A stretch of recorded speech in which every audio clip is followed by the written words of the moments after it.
हाँ जी बेटा जी, क्या हाल चाल आपका। तो एएफएम के आरटीपी को और आगे बढ़ाते हैं जी। नेक्स्ट क्वेश्चन देखते हैं। कल हमने 2 क्वेश्चन किए हैं भाई। तो अभी थर्ड क्वेश्चन आ रहा है डेरिवेटिव का। बहुत इजी सम है। इसको मेरे को लगता नहीं कि इतना सोल्व करना पड़ेगा, प्रेजेंटेशन समझानी है बस। आओ देखो जी। Mister H is holding 100 equity share of V limited which is being quoted at 2100 रुपये पर शेयर। तो एच के पास ऑलरेडी 100 शेयर हैं जी वी लिमिटेड के। 2100 रुपये आप कह लो जी, स्पॉट मार्केट प्राइस चल रहा है इसका। He is interested in hedging the downward risk of holding as he is going to sell them after 2 months. अब उसे लगता है कि मार्केट में यार गिरावट आ गई तो उसके चलते ये 2100 वाला शेयर सस्ता हो जाएगा। तो भाई वो ना अपना ये डाउन साइड को हेज करना चाहता है। समझे जरा। आज 100 शेयर 2100 रुपए के हिसाब से हैं, पर कल का क्या पता, कल हो सकता है 2000 के हो जाए। अभी आप अभी बेचना भी नहीं चाहते, रखना चाहते हो 2 महीने। डर भी है नीचे आ जाएगा। तो बेटा आपको याद आ गया होगा, इसमें जो बेस्ट सूटेड होता है वो तो ये होता है, इसकी पुट ऑप्शन ले लो, राइट टू सेल। कहता है 2 महीने की कॉल ऑप्शन भी अवेलेबल है, उसके लिए प्रीमियम 60 रुपए है। 2 महीने की पुट ऑप्शन भी अवेलेबल है, उसके लिए प्रीमियम 50 रुपए है। स्ट्राइक प्राइस दोनों का जी 2200 रुपए है। तो भाई आपसे सवाल पहले पूछा गया है, suggest the position Mr H should take in the option market. ध्यान से, फ्यूचर्स के थ्रू कुछ करने को नहीं कहा, फ्यूचर वाले ध्यान रखना। ऑप्शन रूट से जाने को कहा है। To hedges holding sir, position should be the put, buy put option, simple. अब इतना पहले आंसर देख लें आईसीआई ने क्या लिखा। आओ सर क्वेश्चन देखें कौन सा ये। सर ये क्वेश्चन है। अब यहाँ वो लिखता है कि भाई आपके पास ऑलरेडी शेयर है, थोड़ा पढ़ते हैं। Since mister H hold 100 equity share, he should buy equal number of put options, that is 100 put option in the same stock to hedge the position। 50 रुपए एक का प्रीमियम है, तो 100 पे आपको 5000 रुपए देने होंगे। ये 5000 रुपये अब आपके हमेशा के लिए डूब चुके हैं, ये वापस नहीं आएंगे। हाँ, सेफ गार्ड ये है कि भाई अगर कल को शेयर 2200 रुपये से नीचे गया तो बेटा पुट ऑप्शन यूज करके 2200 पे बेच दो। उससे ऊपर गया तो कोई बात नहीं, मार्केट में बेचियो। कहता बता अभी दी फाइनल पोजीशन क्या होगी 2 महीने बाद, on the day of exercise, अगर एक्चुअल प्राइस हम ये रख दें। सर ये देखिए, यहाँ तो पुट एक्सरसाइज होगी, ये इंडिफरेंस पॉइंट है। यहाँ पे पुट एक्सरसाइज नहीं होगी, यहाँ लास्ट वाले में भी नहीं होगी। पुट क्या होता है, right to sell, but not the obligation to do so. मतलब आपने एक बंदे को 50 रुपए प्रीमियम दे दिया, और एक बात पक्की हो गई कि 2 महीने में अगर ये शेयर 2200 रुपये से भी नीचे जाता है तो वो बंदा आपको 2200 रुपये देगा। पर अगर ये शेयर 2200 रुपये से ऊपर जाता है तो ऐसी कोई बात नहीं हुई कि आप 2200 में बेचो। It's a right to sell, not the duty या ऑब्लिगेशन। राइट, हक। तो भाई अब इन्होंने कहा है इस पोजीशन को दिखाओ। तो भाई आप आ जाओ, देख लो, चेक कर लो। प्राइस 2000 है, ऑप्शन एक्सरसाइज करोगे, यस। 2100 है, करोगे, यस। 2200 सर इनडिफरेंट सिचुएशन है, कर भी सकते हो, नहीं भी। इन्होंने नो कर दिया कि नहीं भाई, कि 2200 की स्ट्राइक है भाई। 2300 पे डेफिनेटली ना, 2400 पे बिल्कुल नहीं। अब वो दिखा रहा है इनफ्लो, मतलब अगर ऑप्शन एक्सरसाइज की तो क्या इनफ्लो आएगा। स्ट्राइक प्राइस 2200 रुपये, 2200 रुपये। देखो अब आपका वैसे तो शेयर 2000 का हो गया है, पर पुट ऑप्शन के जरिए आपको 2200 रुपये आ जाएंगे। 2000 वाली चीज दूसरा बंदा 2200 में आपसे खरीदेगा, आप उसे बेचोगे। 2100 वाली सिचुएशन में भी ऐसे होगा। यहाँ हमने कहा एक्सरसाइज ही नहीं करनी, यहाँ हम ओपन मार्केट में बेच रहे हैं, मार्केट रेट पे। आउटफ्लो दिखाया जा रहा है, वो प्रीमियम जो आपने दिया वो हर सिचुएशन में है। मैंने पहले बोला था वो पैसा रिफंड नहीं होगा। तो 50 रुपीज तो आपके हर सिचुएशन में माइनस होंगे ही होंगे। तो इफेक्टिवली आपकी पोजीशन ये आ गई। 2200 वाली सिचुएशन जब एक्साइज की तो भाई 2150 रुपये बचे। अगर 1800 का भी हो जाता, हम एक्साइज करते 2200 में बेचते, 50 रुपये प्रीमियम कॉस्ट आती, तब भी 2150 बचता। समझ लो मेरी बात। अगर यहाँ ये 1800 का हो जाता शेयर प्राइस, तो भी आपको 2200 मिलने थे, 50 माइनस करके आपका पैसा बनना था। तो भाई ऊपर वाली साइड पे ऐसा कुछ नहीं है, जब 2200 से ऊपर गया तो हम मार्केट में बेच रहे हैं। ये अब 100 शेयर के हिसाब से मल्टीप्लाई कर दिया गया। अब इंस्टीट्यूट अपनी कुछ ऑब्जर्वेशन भी देना चाहता है। Thus from the above table it can be observed in any case value of holding shall not go below this much। कहता है 2150 से नीचे नहीं जाएगा, वो हमने आपको 1800 वाला एग्जांपल तभी दिया। ये बहुत बेसिक क्वेश्चन है जी, पेपर में उम्मीद मेरे अकॉर्डिंग तो ना करें कि इतना आसान आ जाएगा। एटलीस्ट इधर ब्रेक इवन पॉइंट या ऐसा कुछ तो पूछते। चलो छड्डो। अगला क्वेश्चन भी अगर आप देखें तो सभी की असाइनमेंट्स में है बेटा ये।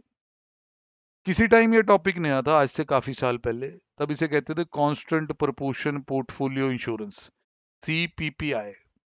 जिसके अंदर आपको याद होगा कि भाई एक फ्लोर वैल्यू का कॉन्सेप्ट होता है, भाई इससे नीचे नहीं जाना, वो सारी चीजें तो आओ पढ़ते हैं। रीबैलेंसिंग टारगेट्स होते हैं, पढ़ते हैं। ऐसे as a portfolio 50 lakh which you want to invest in a share market with a rebalancing target after every 15 day to start with for a period of 1 month from now। कहता 50 लाख रुपए है मेरे पास, market में लगाने हैं, पर रीबैलेंसिंग करवानी है हर 15 दिन बाद। प्रेजेंट में जो निफ्टी है वो 17,025 पे है, और minimum Nifty within a month कितनी हो सकती है। ध्यान से देखना जी। You want to invest in a 1 month, 1 month का टाइम होरिजोन था। आज वो निफ्टी को इतना देख रहा है, मार्केट कहता है जी महीने में मैक्सिमम इतनी करेक्ट हो सकती है, इतनी नीचे आ सकती है। इससे हमें फ्लोर वैल्यू या बेस वैल्यू का पता चलेगा, थोड़ी देर में देखते हैं। He wants to know how he should rebalance the portfolio under the following situation according to the theory of constant proportion portfolio insurance। यही मैंने वर्ड यूज किया था, CPPI। दो एज ए मल्टीप्लायर यूज करना, इसमें सब चाहिए होता। सभी बुक्स में क्वेश्चन पड़ा, बस फिगर अलग है। इमीडिएटली टू स्टार्ट विद, कितना पैसा शेयर मार्केट में, कितना पैसा रिस्क फ्री इन्वेस्टमेंट में, आओ जी बात करें। ये भी यहीं से देखेंगे। मैक्सिमम डिक्लाइन आपका एक महीने में इतना आ सकता है, 17,025 की मार्केट यहाँ आ सकती है, तो ये 10% की गिरावट है। तो आप भाई यही चाहोगे कि भाई अगर आपका 50 लाख है, इसमें भी मैक्सिमम गिरावट आप इतनी ही बर्दाश्त कर पाओगे, 50 लाख माइनस 10%, मतलब फ्लोर वैल्यू 45 लाख से नीचे तो बर्दाश्त नहीं होगी। तो इक्विटी कंपोनेंट का फॉर्मूला क्या होता था कि इक्विटी में कितना डालना, पोर्टफोलियो की value minus floor value into 2। अब 2 कोई फिक्स नहीं है, it depends upon multiplier. Multiplier 1.5 हो तो 1.5 ही करना, 2.2 हो तो 2.2 करना। मतलब इनिशियली मेरे पास 50 लाख रुपए हैं, और मैं ये कह रहा हूँ कि 50 लाख रुपए में से कम 45 लाख तो बचना चाहिए, ये फ्लोर वैल्यू है। ये एक तरह से क्वेश्चन आ गया आपके पास 5 लाख का, इसको इंटू 2 कर दें, मल्टीप्लायर से मल्टीप्लाई किया, अब 10 लाख रुपए आए। अब बेटा ये 10 लाख का करना क्या है सर, 10 लाख रुपया इक्विटी में लगेगा, बाकी लगेगा रिस्क फ्री इन्वेस्टमेंट में। तो तभी तो बेटा संभव है कि भाई आप 45 लाख से नीचे नहीं जाएंगे, आप चक के 50 लाख रुपया मार्केट में लगा देंगे तो पता नहीं क्या होगा भाई, केड़े शेयर में लगाते हो फंस जाओगे। तो इनिशियली जो फर्स्ट एलोकेशन हुई है वो ये हुई है कि 50 लाख में से 10 लाख हमने risk free, sorry equity investment की है, 40 lakh is risk free investment, जो कि वहां आपको दिख रही है। अब क्या होता है, इस सवाल में आपको याद होगा कि ये 15 दिन बाद रीबैलेंसिंग करवाएगा, तो ये बता देगा कि 15 दिन बाद आपकी निफ्टी कहाँ है। 17,025 से निफ्टी यहाँ आ गई है 15 दिन में। नीचे आप नोट पढ़ें, वहां लिखा है assume value of equity component will change in tandem with that of Nifty. जिसमें हम क्लास में बात करते थे कि बेटा कि हम ये मान के कर रहे हैं कि इसने ऐसी इक्विटी में पैसा लगा दिया जिसका बीटा 1 है। क्योंकि देखो, अब 15 दिन बाद आपके जो ये 5 लाख कितने थे 10 लाख रुपए जो इक्विटी में लगे हुए हैं, यदि क्या वैल्यू है या तो क्वेश्चन बताए तो बहुत अच्छी बात है, अदरवाइज कोई हिंट दे। सर हिंट तो दिया, ये बता दिया कि भाई 15 दिन बाद निफ्टी यहाँ आ गया और इक्विटी निफ्टी के अकॉर्डिंग चेंज हो रहा। तो भाई इसके लिए अब आप देखो कि निफ्टी में कितनी गिरावट दिखाई आईसीआई ने। आईसीआई ज्यादा कैलकुलेशन नहीं कर रहा, कह रहा भाई ऐसे देखना, ये तूने 10 लाख लगाए थे इक्विटी में। हमने कहा हाँ जी 10 लाख तो लगाए थे। कहता तब 17,025 होती थी निफ्टी। हमने कहा बात तो ठीक है आपकी। कहता अब निफ्टी कितनी होगी है, ये देखियो भाई, अब निफ्टी कितनी होगी है, 16,321 पॉइंट कुछ। तो हमने 16,321.89 से मल्टीप्लाई कर दिया।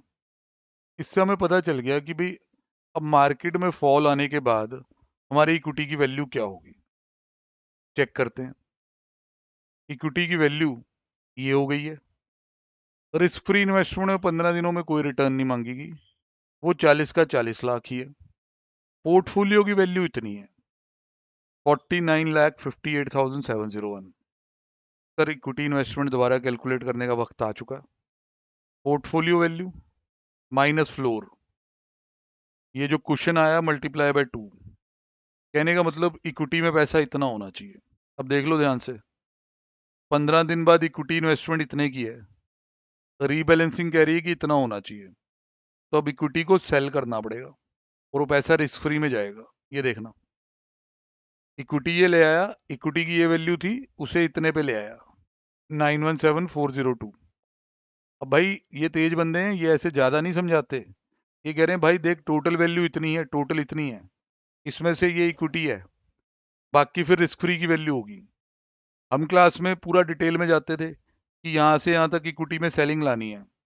958701 958701 माइनस 917402, इसका मतलब मैंने इतने की इक्विटी बेची 41299, ये इक्विटी बेची, इतना मैं रिस्क फ्री में डाल दूंगा पैसा।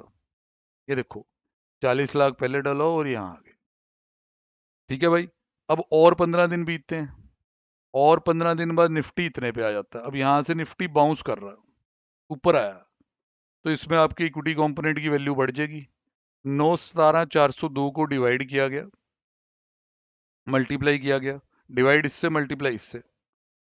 अब ये इक्विटी है, ये रिस्क फ्री है, ये पोर्टफोलियो है। अब इसकी रीबैलेंसिंग कर दो, portfolio minus floor into 2, this will be the value of equity component. अब सर आप यहां से इक्विटी को यहां लाना चाहते हो? हाँ जी सर, ऐसे ही चाहते हैं। ये तो फिर और इक्विटी खरीदना पड़ेगा। यस, रिस्क फ्री इन्वेस्टमेंट को बेचना पड़ेगा। तो अब ये देखें जी, 10,05,202 इन्होंने डाल दिया इक्विटी में। फिर भाई ये टोटल्स ही करते हैं हमेशा, ये कहते हैं जी टोटल वैल्यू इतनी है, इसमें इक्विटी माइनस करके बचा हुआ प्रोपोर्शन रिस्क फ्री का आ जाता है। ये चीज़ है भाई, समझने वाली, एनालाइज करें जरा। हाँ जी बेटा जी, तो बढ़ते हैं जी आगे। तो ये आप समझ गए हैं कि यहाँ पोर्टफोलियो को रीबैलेंस करते वक्त अब आप देखें जब मार्केट बढ़ रही है उस हिसाब से इक्विटी कंपोनेंट भी बढ़ा, वैल्यू ऑफ पोर्टफोलियो बढ़िया, क्वेश्चन भी ज़्यादा आ गया, तो इन्होंने सलाह दे दी कि भाई आप और इक्विटी खरीद लो। अदरवाइज जब गिर रही है तो थोड़ा रिवर्स सी स्ट्रेटजी है भाई, तो क्लास में भी दी बात होती थी। और आगे बढ़ते हैं जी, अगला क्वेश्चन जी बिजनेस वैल्यूएशन का है, और ये ईवीए का सवाल है, कुछ ज़्यादा बड़ा इशू नहीं है, बुक का ही सम है, थोड़े बहुत इसमें डाउट डूट होते हैं तो वो मैं आपके करवा देता हूँ। क्वेश्चन नंबर 4 है जी, तो ये आ जाए इस पे। कहता है जी compute the EV of X limited with the help of following information. तो बैलेंस शीट दी हुई है, पी एंड एल दिया हुआ, देखते हैं जी पहले पी एंड एल को। रेवेन्यू फ्रॉम ऑपरेशन हो गया, डायरेक्ट कॉस्ट, फिर खर्चे वगैरह, ईबीआईटी इंटरेस्ट, ईबीटी पे टैक्स। इधर जी आपकी 1950 की बैलेंस शीट है, इधर सोर्स ऑफ फंडिंग दिखाया हुआ, equity, reserve, non current borrowings, then there is current liability and provision, normal बातें। अब लिख के आता है कि अज्यूम करें कि bad debt provision of 30 lakh is included in SGA. SGA is selling general and admin expenses. मतलब इस 300 में 30 का बैड डेट प्रोविजन है, same amount is reduce from the trade receivable. Obvious है कि जो तुमने प्रोविजन बनाई है तुमने डेटर लेस प्रोविजन करके भी लिखा होगा, बात तो ठीक है। Assume pre tax cost of the debt is 12%, equity की कॉस्ट है जी 10%, make calculation in lakhs, round off up to 2 decimal. अब सवाल ने जो आपसे पूछा है वो चीज है जी ईवीए। ईवीए का मतलब आप सबको पता है कि EVA is NOPAT, net operating profit after tax minus the capital charge. पर ये थोड़ा बहुत ना यहाँ पे जो इंटरेस्टिंग हो जाना है वो ये बैड डेट प्रोविजन के कारण होना। तो भाई मैं आपको इधर सोल्यूशन भी दिखाता हूँ, फिर बात करते हैं। जैसे ईबीआईटी पे सीधा टैक्स लगेगा, ये बातें तो हमने क्लास में बहुत अच्छे से समझी हुई हैं कि भाई इंटरेस्ट कॉस्ट माइनस किए बगैर, बिना कोई फाइनेंशियल खर्चा माइनस किए बगैर टैक्स लग जाता है, वो तो इन्होंने लगाया। 615 पे आप 30% तक कर रहे हैं, पर इन्होंने नॉन कैश खर्चा एड बैक किया। फिर उसके बाद इन्होंने अपनी जो कैपिटल निकाली वहां पे भी इसका कुछ कर रखा है। तो इसमें और आगे बढ़ने से पहले आपका स्टडी मटेरियल इस पे क्या कहता है वो दिखाना जरूरी है। सर ये मैं स्टडी मैट के वैल्यूएशन वाले पार्ट पे पहुंच गया हूँ। तो ये जी पे नंबर है आपका, थोड़ा इसको छोटा करना पड़ेगा शायद, नहीं मिल गया जी 13.21, 13.21 पेज है। ईवीए लिखा हुआ है यहाँ भाई बड़ी चीज़ें लिखी हुई हैं। तो बेस्ड ऑन अर्निंग ये वो फलाना टमकाना वो सब हमने पढ़ा हुआ है। ठीक है। अब जब काम की बात है, मतलब ये आरटीपीज में ये ध्यान रखना होता है ना कि बच्चे के पास टाइम ज़्यादा नहीं है। तो भाई काम की जो बात है वो यहाँ कहीं शुरू होती है भाई। इसमें आपका ईवीए, ये फॉर्मूला आता है कि EVA is NOPAT minus capital charge invested capital into WCC. अब भाई नो पैट के बारे में देखो आईसीआई क्या कहता है। नो पैट के बारे में आईसीआई ने जो भी लिखा वो सारा आपको समझना होगा। कहता है कि concept NOPAT is nothing but the EBIT minus tax expense. ये तो हमने किया। Logic is that we are trying to find out the cash return that the business operation would make after tax payment. कहता है हम यहाँ ये पता करना चाह रहे होते हैं कि भाई हमें ना कितना कैश जनरेट हो जाएगा टैक्स पे करने के बाद ईवीए में। Note that we have left the depreciation untouched here, it is being an operational expense for the limited purpose of EVA. कहता भाई हमने डेप्शन को तो कुछ नहीं किया क्योंकि उसे तो ऑपरेशनल खर्चा माना है। From this NOPAT we need to further identify the non cash expenses and adjust for the same to arrive at actual cash earnings. Hint दे दिया उसने, कहता और नॉन कैश खर्चे देखो, एडजस्ट करो। One common noun cash adjustment would be provision for bad and doubtful debt. क्योंकि वो सिर्फ एक बुक एंट्री है, उसमें एक्चुअल में तो cash and cash equivalent move नहीं करते। This should as this would just be a book entry. तो एक हिंट तो आपको दे दिया कि भाई ये प्रोविजन फॉर बैड डेट बनी हुई है तो ऐड करनी है। अब आप क्वेश्चन का सोल्यूशन देखें। नो पैट निकालते वक्त ईबीआईटी पे टैक्स लगाया और यहाँ पे बोला गया है कि इस 300 के खर्चे के अंदर बैड डेट प्रोविजन 30 की है, वो ऐड कर दी है।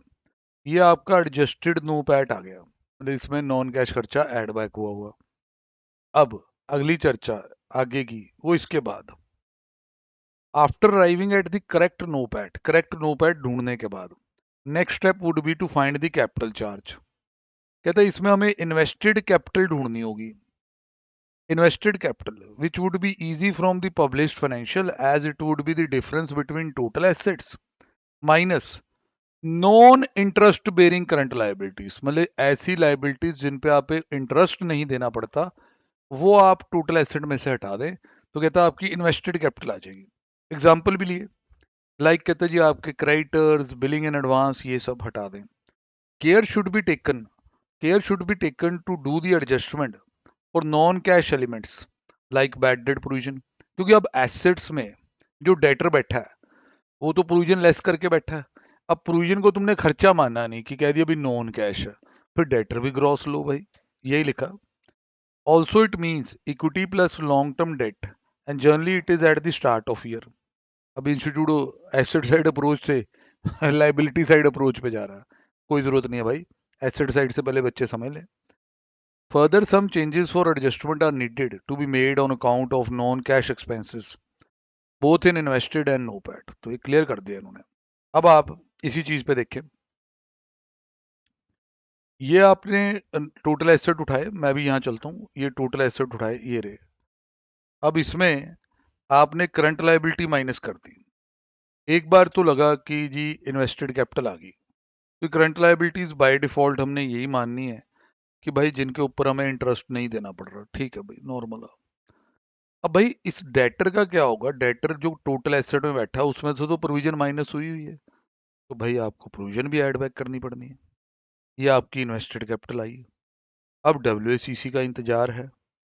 अब डब्ल्यूसीसी का जो इंतजार हो रहा है वो इतना भी लंबा इंतजार नहीं है, उसके लिए भी आप आगे चलते हैं। तो डब्ल्यूएसीसी निकाली गई है नॉर्मल वे में, क्योंकि देखो रेट तो इक्विटी और डेट से ही निकलेगा, तो उसे लगा आप अपनी इन्वेस्टेड कैपिटल पे देना वो बात अलग है। अब ये देखें आपकी जो बैलेंस शीट है इसमें आपकी इक्विटी और रिजर्व्स और नॉन करंट बोरिंग्स, इन सबको अगर जोड़ दें तो 1350 बनना बेटा। ऐसे यहां से भी 1350 ही बनता है, पर वो प्रोविजन ऐड हुई है वो याद रखना, समझ रहे कि नहीं। अब 1350 जब यहाँ उठाया इन्होंने, अब इनकी कॉस्टिंग देखें। 1200 इन्होंने कह दिया इक्विटी, वो चलो समझ आया था। 1200 कह दिया इक्विटी, ये वाला दोनों इक्विटी प्लस रिजर्व, तो भाई ये 1200 हमें समझ आया था। 150 के आपकी है जी नॉन करंट बोरिंग्स, ये दूसरा कंपोनेंट हो गया डेट, ऐसे लिख लेते हैं इक्विटी डेट। इक्विटी कॉस्ट 10%, एक बार चेक कर लें, इक्विटी कॉस्ट 10% दी हुई है, यस। डेट की प्री टैक्स 12, टैक्स यहाँ पे 30% है, तो जो आफ्टर टैक्स कॉस्ट है वो 12, 1 माइनस टैक्स हो जाएगा 8.4। फिर यदि वेटेड एवरेज हो रही है, आप अपना आराम से कर सकते हैं ये चीज। वेटेड एवरेज आती है 9.82%। ये इन्होंने आपकी कैपिटल पे लगा दी है। अब यहाँ से जी आपकी इन्वेस्टेड कैपिटल पे ध्यान देना होगा, 1350 ना उठा लें, इन्वेस्टेड कैपिटल 1380 है, उसके ऊपर आप ये लगाएंगे तो आपका जी कैपिटल चार्ज आ जाएगा, ईवीए फिर adjusted NOPAT minus capital charge. वो ज़्यादा मुश्किल नहीं है, बस वो प्रोविजन फॉर बैड डेट वाला पॉइंट है। ऐसे ही एक सवाल बेटा जी यहाँ भी दिया हुआ, मैं थोड़ा आपको गो थ्रू करा दें कि वहाँ भी वही स्टोरी होती है भाई, ऑलमोस्ट फिगरें चेंज हैं, तो बेटा ये भी आपको आप कह लो आता ही था। अब उसके बाद जी फॉरेक्स के रिगार्डिंग शुरू करते हैं, शुरुआत करते हैं, एक क्वेश्चन तो एटलीस्ट देख ही लेते हैं। PKR limited has made purchases worth USD 8 lakh on 1 May, for which it has to make a payment on 1 November 2020। तो काफी बड़ा क्रेडिट पीरियड है, 1/5 की परचेज है भाई आप कह लो, और 1/11 को पे करना है, 6 महीने। Present exchange rate INR USD 75, company can purchase the dollar forward at 74। इसमें एक अपफ्रंट प्रीमियम देना होगा, 1% of the forward amount purchased. Company can hedge its position with the following expected rate of USD in foreign exchange on 1st of May.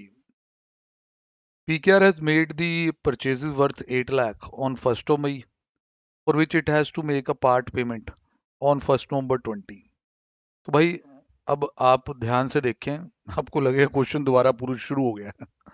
लगना चाहिए बेटा, क्योंकि यहाँ ना एक फॉलोइंग एक्सपेक्टेड रेट्स, तो रेट तो आते रहे ही है बेचारे, यही लाइन दोबारा लिख दी। तो मेरा नहीं ख्याल कि ये कोई कंफ्यूज होगा, क्योंकि वही लाइन है दोबारा, ये काटना पड़ेगा सारा, ये भी काट दो सर। ये देखो, ये रेट्स दिए हूँ कि 77 का डॉलर हो जाएगा 71, 79, 74 प्रोबेबिलिटियां दी हुई हैं। सवाल ये है कि you are required to advise the company for a suitable cover for risk assuming cost of fund is 10%। ऐसा भी भाई किया हुआ। पहले तो प्रोबेबिलिटी देखते हैं, कहानी कूनी बनेगी कि भाई आपका क्या एक्सपेक्टेड रेट है, किस तरह चल रहा है। ये देखें, सबसे पहले उसने लिखा कि अगर आप कवर नहीं लेते तो ये प्रोबेबिलिटियां मल्टीप्लाई करके देख लो, डॉलर तो 74.70 का हो जाएगा। एक्सपेक्टेड आपको 8 लाख डॉलर के पीछे इतना पैसा देना पड़ेगा, 8 लाख डॉलर इंटू 74.70, ये आपका एक्सपेक्टेड रेट है प्रोबेबिलिटियों पे बेस्ड। अब अगर आप हेजिंग करते हैं, मैं थोड़ा सा यहाँ क्वेश्चन दोबारा पढ़ दूं। अब हेज कर सकते हो, आपको डॉलर 74 पे मिल जाएगा खरीदने का मौका, बिना हेज किए 74.70 पे जा रहा है, पर आपको एक अपफ्रंट प्रीमियम देना पड़ना उसके लिए, कॉस्ट ऑफ फंड भी दी हुई है, वो सारी चीजें देखनी पड़ेंगी। तो इन्होंने ये दिखाया कि अगर आप परचेज करते हैं 8 लाख डॉलर इंटू 74, उसके साथ एक 1% डला, ये आ गया जी अपफ्रंट प्रीमियम कॉस्ट, कि ये पैसा तो पहले देना पड़ेगा। अब ये पैसा हो गया आपका ब्लॉक 6 महीने के लिए, इस पे लॉस ऑफ इंटरेस्ट भी आ गया, या एल्सवेयर अगर कहीं लगा देते। इसके अलावा 6 महीने बाद डिलीवरी देते वक्त इतने पैसे भी देने पड़ेंगे। लो भाई, टोटल आउटफ्लो हो गया इतना, ये देखो वहां था इतना, इससे अच्छा तो हेज ही ना करो। Since cash outflow is lesser in case of unhedged position, company should not opt for the same, मतलब हेजिंग के लिए नहीं जाना चाहिए। तो भाई वो प्रीमियम वाला पॉइंट है थोड़ा सा जो देखना आपने, कोई बहुत क्वेश्चन जब आप पेपर में या इस मॉड्यूल में करते हो तो कई बार प्रीमियम नहीं होता फॉरवर्ड में, पर यहाँ प्रीमियम दिया होगा भाई। फिर उसके साथ साथ ये भी याद है कि प्रीमियम अप फ्रंट है, उसकी अपॉर्चुनिटी कॉस्ट या कैरिंग कॉस्ट भी डाल दिए, यार ये पैसा अगर हम कहीं लगा देते। तो इन सारी चीज़ों को एनालाइज करें तो क्वेश्चन आसान ही है। ठीक है भाई, अगला ना नॉस्ट्रो वोस्ट्रो पे क्वेश्चन बेस्ड है, अगले लेक्चर में करवा रहा हूँ डेफिनेटली। थोड़ा रिवाइज करके बैठना, जिसको कॉन्सेप्ट नहीं आते थोड़ा मॉड्यूल खोल लेना, पूरा मॉड्यूल से पढ़ा के फिर कराऊंगा। ठीक है भाई, अभी के लिए डन है।